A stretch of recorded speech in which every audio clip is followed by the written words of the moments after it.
Hello, everyone. I'm Daniel Steele, and I'm delighted to be welcoming two prominent figures here in the Philippines to talk about higher education in an ever-changing world. Today, we're celebrating the 27th anniversary of the country's Commission on Higher Education, or CHED. With more and more Filipinos embracing adult learning at any age, and lifelong education, today's show will tackle how CHED supports working professionals, student executives, and adults in general in their pursuit of academic excellence and CHED's initiatives to reform the country's higher education system since its establishment in 1994 and during the current pandemic. Today, we are honored to be joined virtually by the Commission on Higher Education, or CHED, in raising the bar high for continuing studies.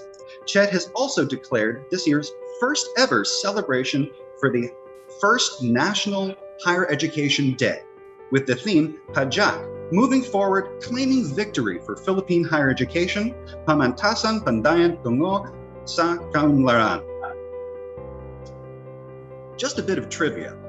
Southville International School and College's College Division was actually granted autonomous status by CHED in 2019 and was the youngest institution to receive that recognition, having been in operation for just 16 years.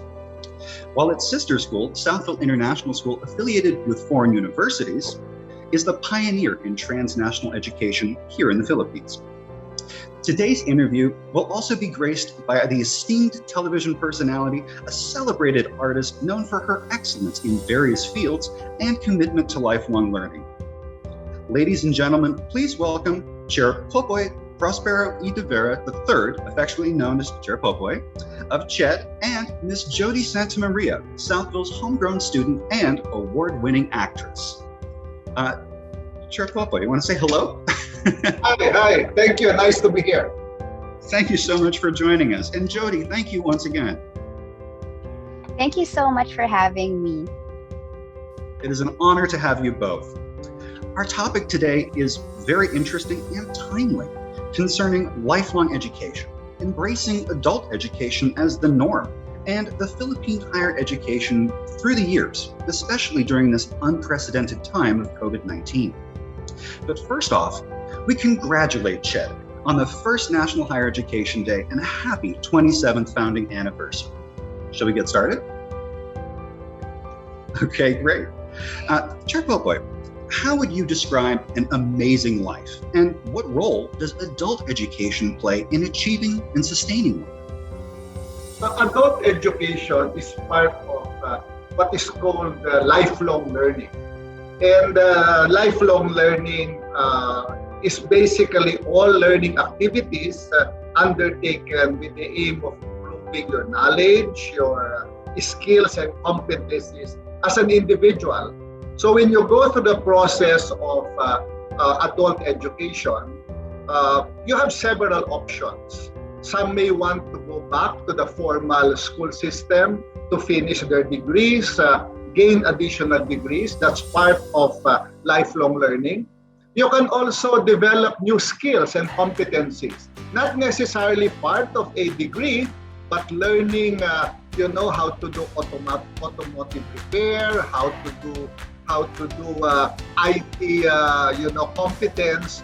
And this can be short programs that an individual would like to develop skills for. So it could be upskilling, it could be reskilling, and you do it all throughout life. So there is no time period to do adult education and lifelong learning. You can do it until you continue and want to continue learning. Thank you very much. Jodi, what are your thoughts? Well, I'm just so glad that we have adult learning now, and that the CHED is really putting emphasis on lifelong learning, because I myself is a product of that. And it gives us a chance to learn at any age. It doesn't limit us access to education, to continue to develop our skills and our competencies. And it gives us more opportunities, gives us fallback, and I guess it's really being education being true to its purpose, that no one gets, left behind. Absolutely. Thank you very much. All right. Speaking of that, Jodi, could you share with us your journey as a hands-on mom and an award-winning artist? What made you decide to complete your college degree and go back to your alma mater, Southville? Well, I have been in the industry, Daniel, for 23 years already, and I am a mom of a 16-year-old boy. And I'm sure many are wondering why I wanted to finish my college. So I'll just tell you a bit of my story, but I'll be very brief with it. I stopped school and I entered show business. And I was 16 then. And at 28, I decided to pursue my education once again. I graduated the following year. Then I went to a normal college, and which unfortunately I didn't get to finish because of school and work demands. Again, I stopped. 7 years later, an opportunity opened. Southville came out with an Innov or an ODL program for college students, and finishing college and earning a degree never left my heart. It was a dream that was there. I know that there were several delays in my journey, but as a child, it was instilled to me by my lola and my mom that that the greatest thing that they could ever leave me and my brother is a good education. And it's something that nobody could ever take away from you. And even if I'm already working, I made sure that one day it's going to happen, that I'm going to get that degree. But it's not just about the diploma. It's really about the tools and using them, the tools that you have learned in school, what you have been equipped with, and putting it into good use to serve other people and be a productive and good member of society. Thank you so much.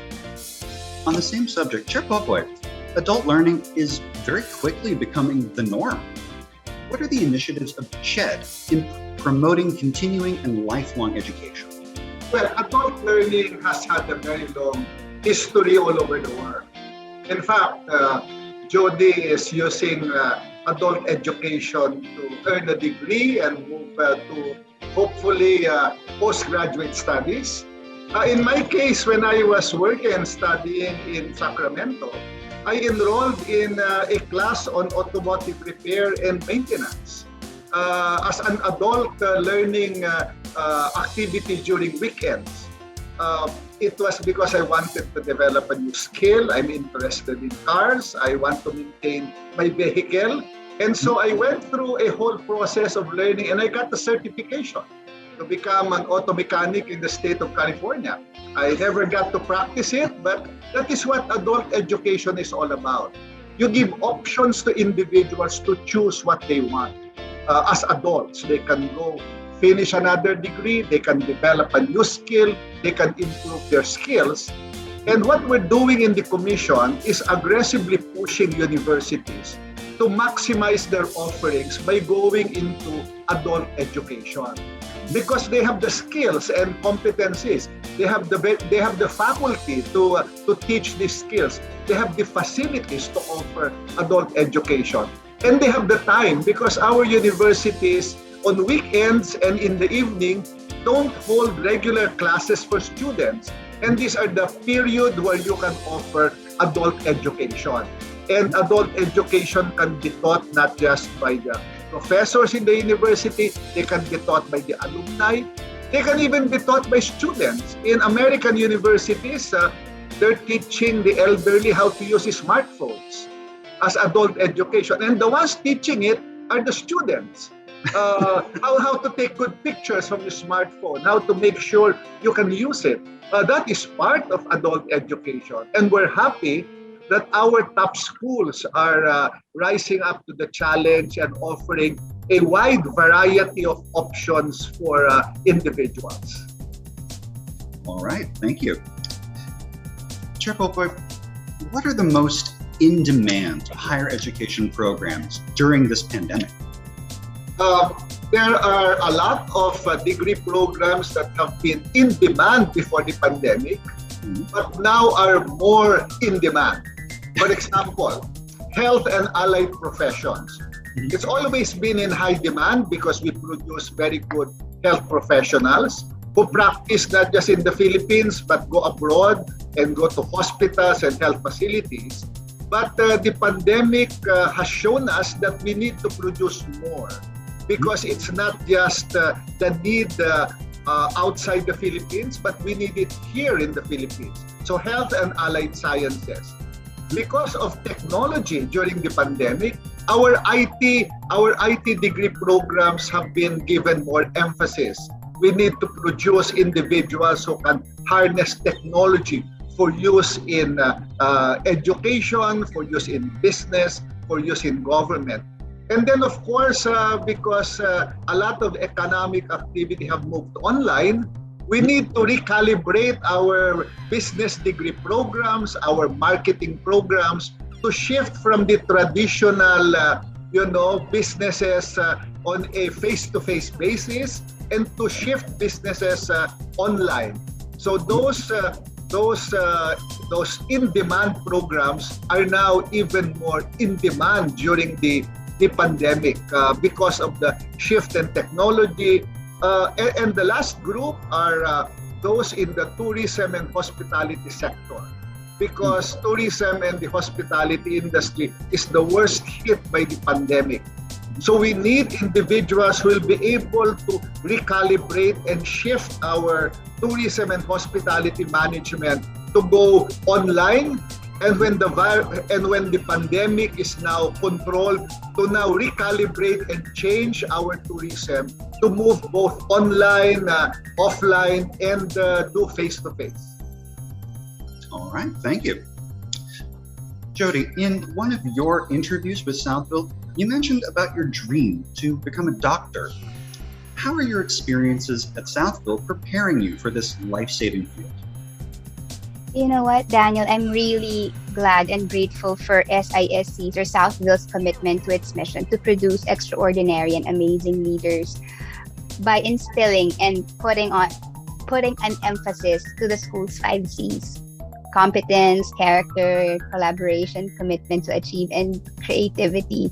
Because every school day for me is an experience, with the 5 C's. Off campus and on campus. And well, on campus, this was pre-pandemic. But these 5 C's are very much valued in school. And even if we transitioned from face-to-face to ODL, it is still as important. The school taught me to continue to be competent in what I do, with my endeavors in and outside of the classroom, and what I do with my success and how I handle failures in life is in line again with one of the C's of the 5 C's, which is character, and how important collaboration is, the sharing of minds with other minds, and the respect for creativity and being be able to produce wonderful original ideas, and lastly, the commitment to achieve. And I've seen this and I've experienced this firsthand with my teachers who really live and breathe these 5 C's. And this 5 C's I will take with me as I move further with my degree. Okay, thank you very much. Chair Popoy, what can you say about the development of our higher education over the past decade? For example, how has CHED been working to enhance and secure the future of higher education in the country over the past decade? Over the past couple of years, and particularly under the Duterte administration, we have addressed some of the major problems that have affected higher education. The first is getting more students into universities and colleges. Our access to higher education, particularly participation rate, is lower than most of our neighboring countries. For example, in Malaysia, in Thailand, as much as 34% of individuals who should be in university are at the university level. In the Philippines, for every 100 students who enter grade 1, only 50 finish senior high and only 25 go to higher education. In short, we need to convince and to capacitate students to go to higher education. And the response was to pass Republic Act 10931, the Universal Access to Quality Tertiary Education Law, so that tuition and miscellaneous fees in public universities are now free. We're the only developing country in the whole world that is doing this now. So we want to send a signal to students out there to try to go and go to higher education, to go to universities and colleges, so that we will be able to bring more students to higher education. The other one is, while we are providing access, we must make sure that we provide access to quality education. Because providing access is useless if the education they get will not give them the skills and competencies to earn a living, to improve their families, to help the nation. And that is where we are continuously supporting improvement of the faculty by giving them scholarships to finish advanced degrees, providing grants to facilities for universities to improve their laboratories, their teaching methods, and pushing universities to internationalize, meaning that they will now have to measure themselves, not just with Philippine universities, but measure themselves with international universities, so that the quality of education they teach is at par with the best universities in Asia and the rest of the world.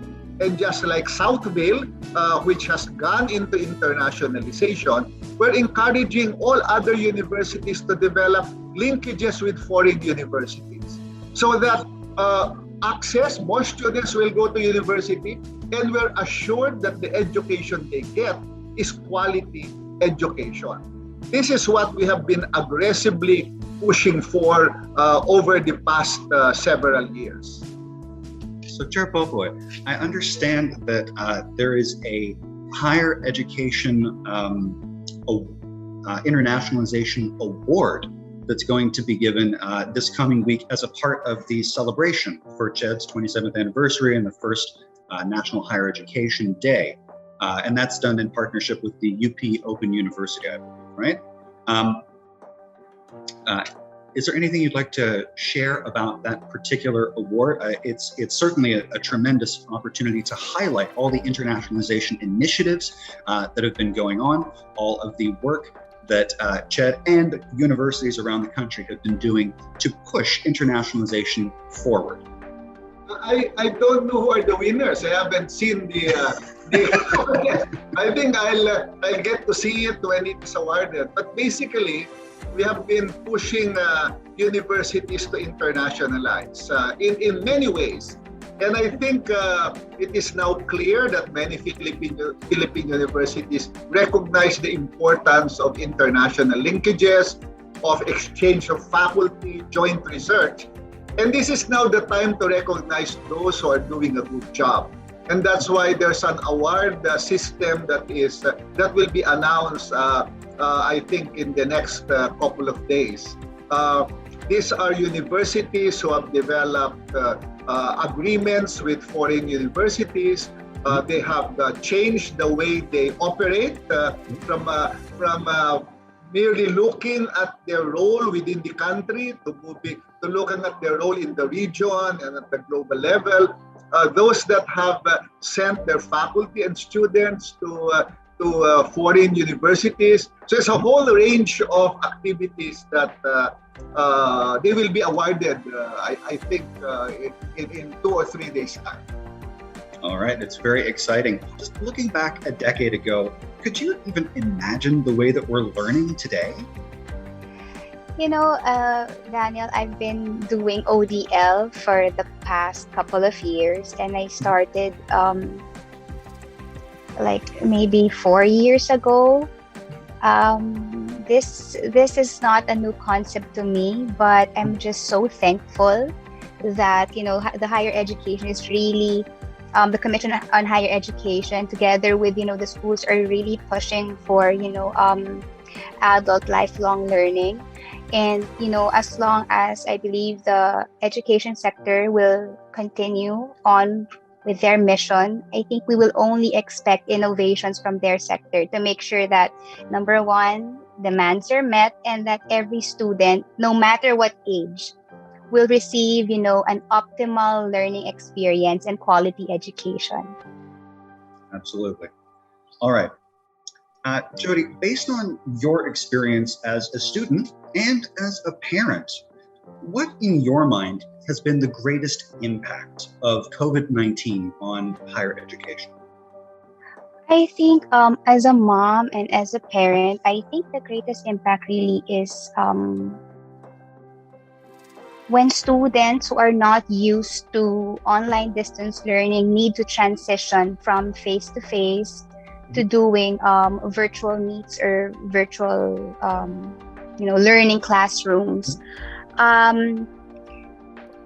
For me, based on my experience, my son really had a hard time transitioning because his learning style is very external. He works best when he works with a group, and then all of a sudden he's stuck in the classroom. But of course, we all have a situation right now, and all we have to do to survive this is to adapt and to adjust to the ever-changing world that we are in.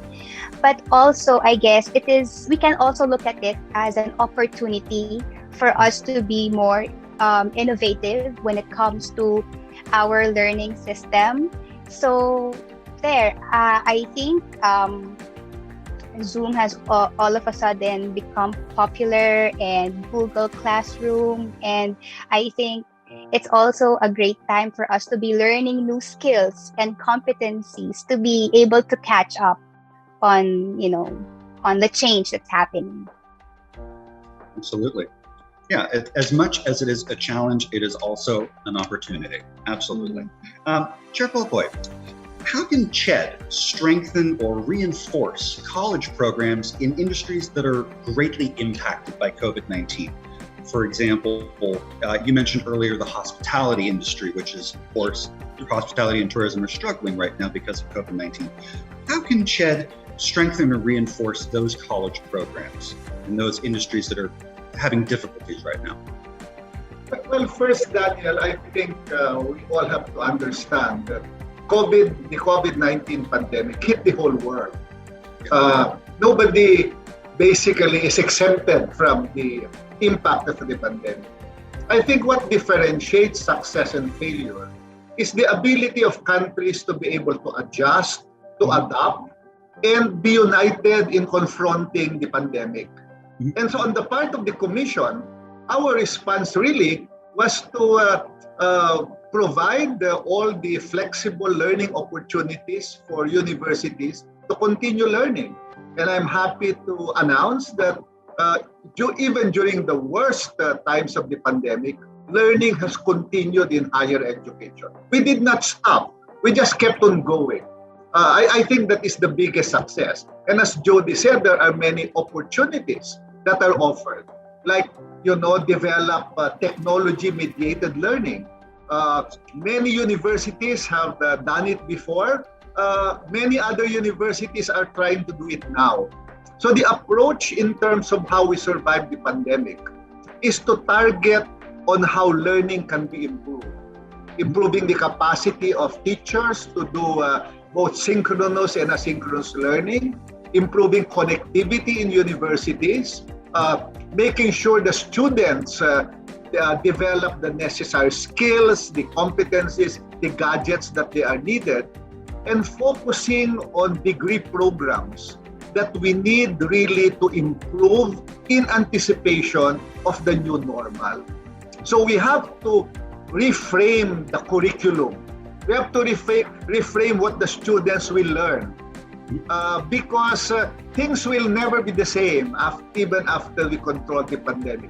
Our tourism industry will never go back to the original environment under which it operates. So we have to change the curriculum. We have to change what the students will learn, the competencies that they develop. So once we are able to address the pandemic, our tourism industry can move forward with the necessary human resources produced by universities, which means all students who will graduate from the tourism and hospitality management should be adept in using technology, should be adept in doing online marketing, in online ticketing, in making sure that we have apps that show our tourist potential and tourist areas all over the country. Because now when a tourist would like to go to anywhere in the Philippines, they look at what will I see in these areas. We have to develop an online presence in our tourism industry. And all our graduates should be adept in technology. That is the given because of the pandemic. Thank you very much. All right, that's actually the end of our questions. I'd just like to close with just a couple of thoughts. So, Chair Popoy, again, thank you so much. Your insights talking about the needs for digital literacy at all levels, right? From the students to the faculty, to the educational institutions, to the government itself. Digital literacy, connectivity, adaptability, all of these things have become fundamentally necessary, and that's not going to change, right? And thank you for pointing that out. I know, I think a lot of us in the back of our minds are secretly hoping that tomorrow all of this will wake up from the dream and life will be back to normal, but this is normal, unfortunately, or not so unfortunately. It's an opportunity at the same time, as you mentioned. Jodi, thank you so much for taking the time. Thank you for sharing your own personal experiences as a student, as a parent, talking about, of course, the 5 C's and how they've helped you develop your own path, your own kind of ticket towards the future, even though you're already a long-established professional. That today, ladies and gentlemen, will conclude our talk. Once again, thank you so much to our esteemed guest, Chair Popoy de Vera III of the Commission of Higher Education, and Ms. Jodi Sta Maria, Southville's homegrown student and award-winning actress. What a delightful way to celebrate CHED's 27th founding anniversary through this meaningful talk, exploring today's challenges and tomorrow's solutions for adult learners. We at Southville, together with CHED, are in constant pursuit to hone and support lifelong learners and movers of society. This is Daniel Steele, and it has been my honor to take part in this meaningful talk. Once again, happy 27th founding anniversary to CHED, and a happy first National Higher Education Day. Be amazing. Be amazing. Be South. See Southville. Thank you very much, everyone, for taking the time. We'll see you once again. Thank you.